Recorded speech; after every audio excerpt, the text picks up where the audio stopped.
Parliament polling పై ఆసక్తి నెలకొంది. Polling కి 2 రోజుల ముందు కాంగ్రెస్ హవా స్పష్టంగా కనబడింది. కనీసం 2 లక్షలకు పైగా మెజారిటీతో విజయం సాధిస్తామనే ధీమాతో పార్టీ శ్రేణులు ఉన్నాయి. కానీ పోలింగ్ రోజు అందుకు భిన్నమైన ఓటింగ్ సరళి కనబడింది.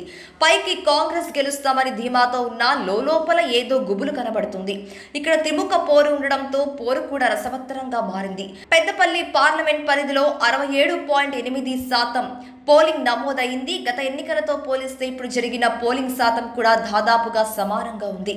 ఈ నియోజకవర్గంలో 7 అసెంబ్లీ స్థానాలు ఉంటే గత అసెంబ్లీ ఎన్నికల్లో కాంగ్రెస్ క్లీన్ స్వీప్ చేసింది.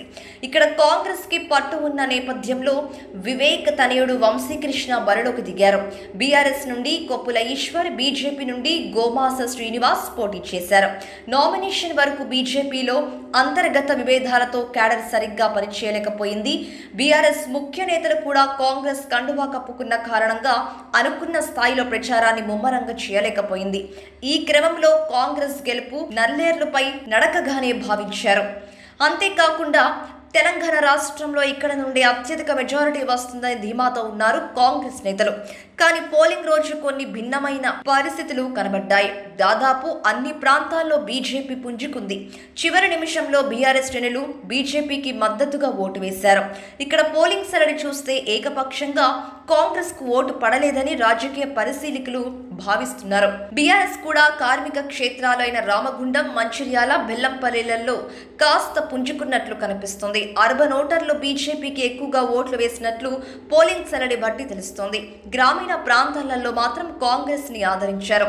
ఇక్కడ ఓట్లు చీలిపోవడంతో కాంగ్రెస్ దిగులు చెందుతుంది.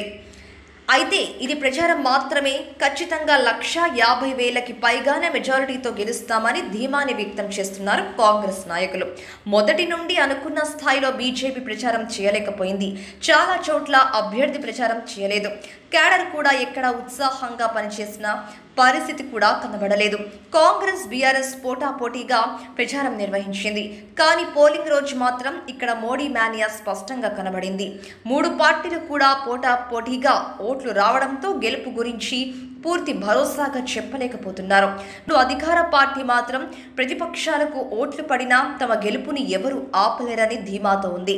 మొత్తానికి పెద్దపల్లి పార్లమెంట్ ఫలితాలు ఉత్కంఠంగా మారే అవకాశం ఉందని రాజకీయ పరిశీలకులు భావిస్తున్నారు.